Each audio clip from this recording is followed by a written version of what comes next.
Welcome to Life Stories, where we share powerful and thought-provoking tales from real life. Today, we bring you the story of Sophia Harris, the founder and CEO of Horizon Financial, who experiences an unforgettable moment in her own bank. A routine withdrawal turns into an intense battle of power, bias, and respect, forcing Sophia to confront not only her own authority but the deeply ingrained assumptions others have about her. Stay with us as we dive into this gripping tale of standing up for what's right. Don't forget to subscribe to the channel to start today's story. It was a late afternoon when I stepped into the familiar lobby of Horizon Financial. A bank I had built from the ground up. A place I'd poured my soul into. The sun hung low in the sky, casting long, soft shadows across the polished marble floors of the branch. As I entered, the automatic doors whooshed open, and the familiar scent of polished wood and fresh paper greeted me. As it always did, I adjusted my cardigan over my shoulders, feeling the fabric soften against my skin as my sneakers tapped lightly on the ground with each step. This wasn't a visit for anything grand. There were no meetings with high-profile clients, no urgent matters to attend to. In fact, I was here for a simple transaction, something anyone could do on any given day. I just needed to make a withdrawal from my personal account. A modest $5. To anyone else, this might seem like an ordinary errand, but to me, it was more than that. It was a visit to the very heart of a company I had founded, a company I had dedicated so many years of my life to. A company that represented my values of fairness, accessibility, and exceptional customer service. As the CEO and founder of Horizon Financial, I had steered this institution through countless challenges, always with the goal of ensuring that customers were treated with respect and dignity. I had chosen the location for this branch myself, carefully overseeing its opening. I even participated in the ribbon-cutting ceremony.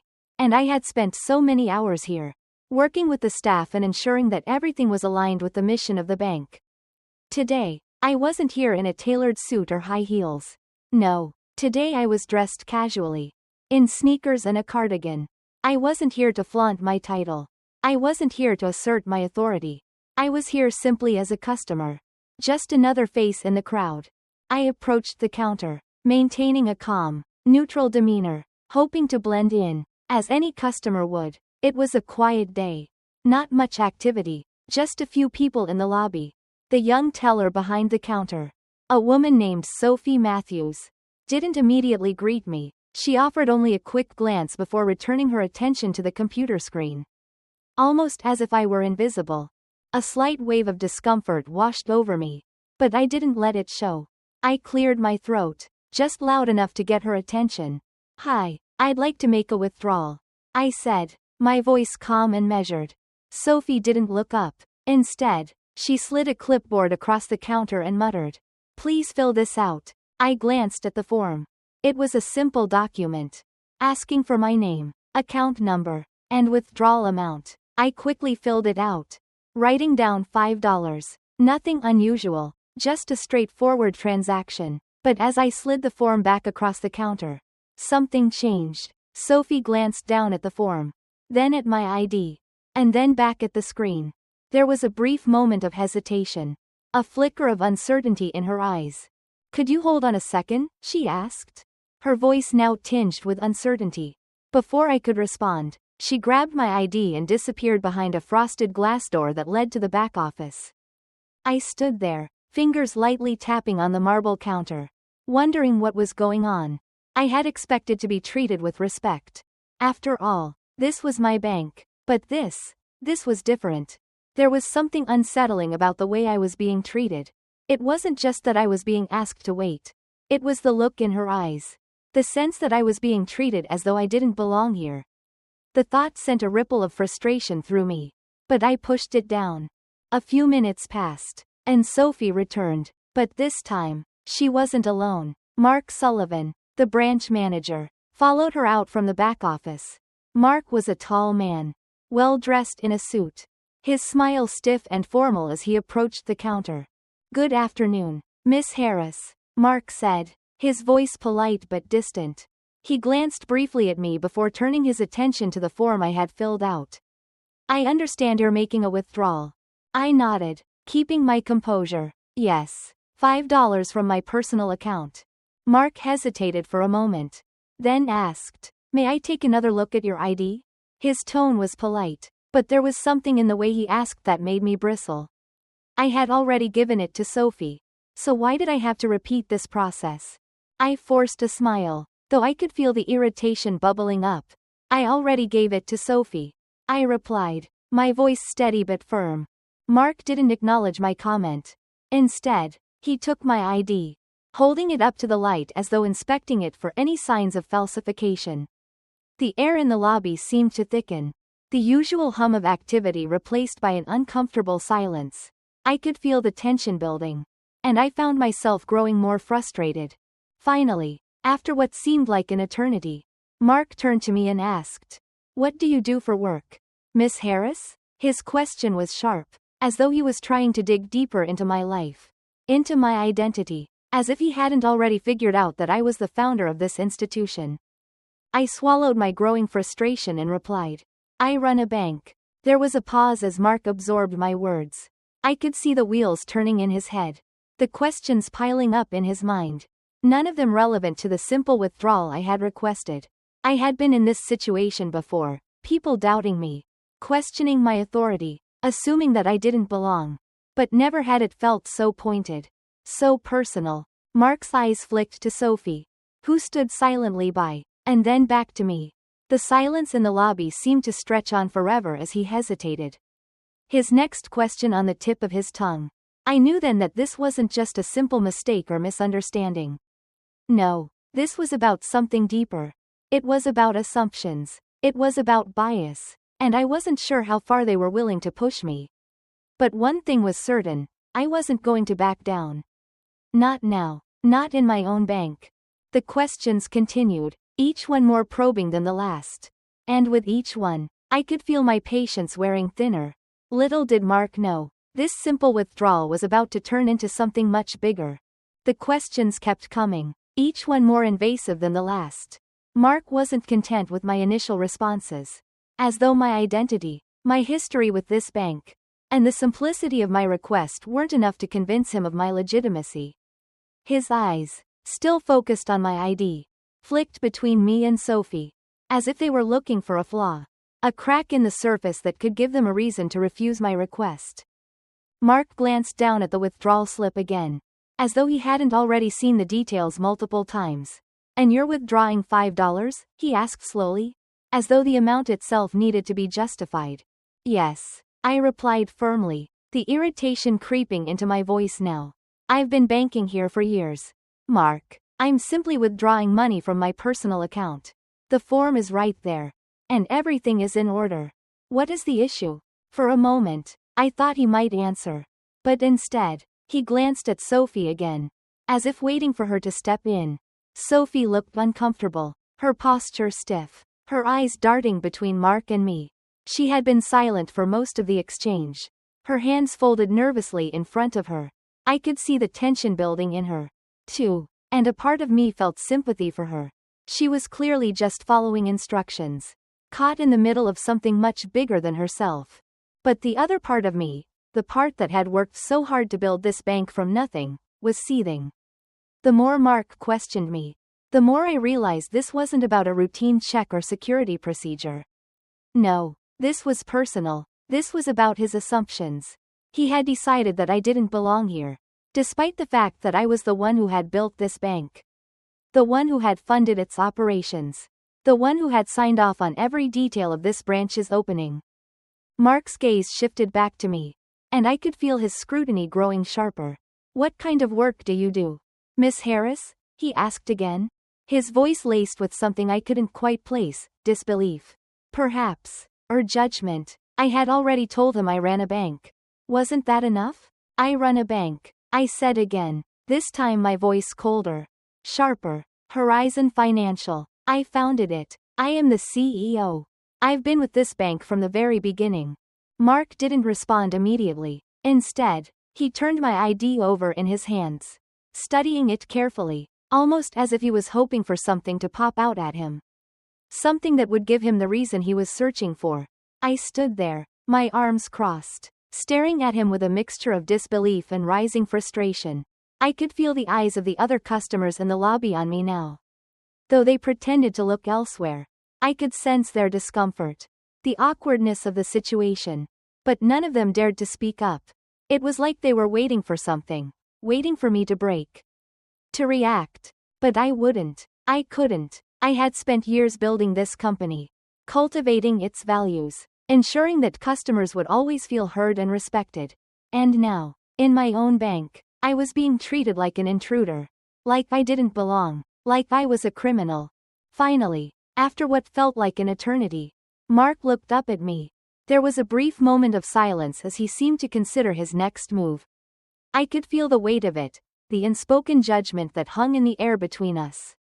I'm going to need to ask you a few more questions before we can proceed with this transaction, he said, his voice smooth, almost rehearsed. The words were too calculated, too detached. By now, I was on edge. The irritation was no longer a flicker, it had become a flame.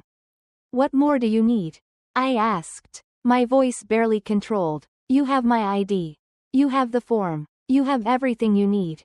But Mark wasn't finished. His next question made my stomach tighten. Is this your first time banking with us, Miss Harris? The question caught me off guard. I blinked, struggling to process the words. This wasn't just a new branch. This was the branch I had opened. I had been there when the doors first opened, when the ribbon was cut, when everything was new and untested. I had approved every step of the process. How could he not know who I was? No, I said, my voice shaking slightly with disbelief. I've banked here since the day this branch opened. Mark didn't respond immediately. Instead, he glanced back at Sophie, his eyes lingering on her for a moment, almost as if seeking her approval. Sophie stood there, her hands clutched in front of her, her expression vacant. She hadn't said a word, and I couldn't tell if she was trying to distance herself from the situation or if she was genuinely uncomfortable with what was happening. Mark, however, seemed determined to continue his questioning. And you said you're withdrawing $5? He repeated, his voice slow, as if making me repeat it somehow validated his suspicion. Can you tell me the amount of your last deposit to this account? That was it. I couldn't hold back anymore. This wasn't about security. This wasn't about procedures. It was about making me feel small. It was about trying to force me to prove that I had access to my own money, that I had the right to be there. No, I said, my voice colder than ever. I don't have that number memorized. But you have my account number. You can pull it up like you would for any other customer. I've been banking here for years. This is not a new account. But Mark didn't seem to hear me. He just nodded. His eyes narrowed as if searching for something, some way to prove that I wasn't who I said I was. And in that moment, I realized just how far this was going. I stood there, arms crossed tightly, trying to steady my breath as the silence stretched on. The tension in the air was almost unbearable, and it seemed to weigh down on everyone in the room. Customers shifted uncomfortably in their seats, their eyes flicking back and forth between me and Mark, the security guard now standing by the door, and Sophie, who still hadn't said a word. It was as though the entire lobby had become a stage, and I was the unwilling center of attention. Mark looked down at the withdrawal slip again, flipping it over in his hands as if hoping he'd find some error, some mistake he could use to deny me. But there was nothing. The form was perfectly filled out. The details were clear, and my ID was in front of him. Everything was in order. I was doing nothing more than what any other customer might do on a normal day. Still, Mark continued to scrutinize me, as though I were the one in the wrong. His gaze shifted back to me, his eyes cold and calculating. I'm going to need you to verify some additional information before we can process this withdrawal, he said, his tone smooth, yet carrying an undercurrent of something more sinister. It was as though he was trying to break me down, to make me prove something that didn't need proving. I felt my patience snap. I had played by the rules. I had given my ID, filled out the form, and answered every question, but none of it seemed to matter. Mark was still treating me like I was some sort of stranger, as though I didn't belong in my own bank. What more do you need? I asked, my voice now barely controlled, ice creeping into my words. I've already provided everything, my ID, The form. My account number. What more is there to question? Mark hesitated, looking down at the clipboard in front of him as if searching for the next step in his interrogation. But I had already had enough. This wasn't just about a simple withdrawal anymore. This was about something deeper. Something personal. It wasn't about security, it was about power. It was about making me prove that I belonged. Making me feel like I was lesser than the man who stood before me. I could feel my hands trembling as I reached for my phone in my bag. The quiet hum of the lobby was now replaced by the sharp, uncomfortable stillness. I turned the phone on, the screen lighting up in my hand. Without looking away from Mark, I started recording the conversation. The camera captured his uneasy shift, the way his eyes flicked nervously towards Sophie and then to the security guard, who still hadn't moved. The weight of what was happening settled in my chest. It wasn't just about the transaction anymore. It was about something bigger, about the assumptions and biases that had been laid bare in that moment. I wasn't going to let this go. I wasn't going to let Mark continue to treat me like this. Especially not in my own bank. You're refusing to allow me access to my own account, I said, my voice now clear and unwavering. I've provided all the necessary identification. And yet, you're treating me like a criminal. And for what? Because I'm dressed casually today? Because I'm not wearing a suit? Is that it? Mark's face paled slightly, but he didn't respond. I could see the panic starting to set in. The realization that he had made a mistake. A big one. The room had become completely still. Everyone watching, waiting. Even the security guard seemed uncertain now, his hand hovering near his belt as though ready to act, though unsure of how to proceed. I shifted the camera to include the security guard in the frame. "And you," I said, my tone even, though it carried an unmistakable edge. "You've been standing there, watching this entire exchange. Why exactly are you here?" The guard hesitated, his eyes darting nervously between me and Mark. Before answering, "I'm just here to make sure everything goes smoothly." I didn't even flinch. "Make sure everything goes smoothly?" I repeated, incredulous. "Or are you here to intimidate me? To make sure I know my place?" The words stung, but they needed to be said. I wasn't going to let them sweep this under the rug. I wasn't going to be silenced. Mark, Sophie, the security guard, none of them were going to get away with this.